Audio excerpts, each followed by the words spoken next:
We are currently at the farm right now. Yeah, we're currently heading towards a chicken farm. Yeah, oh, child.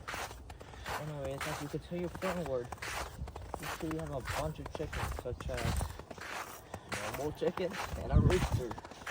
I don't make specific names for others, but you know.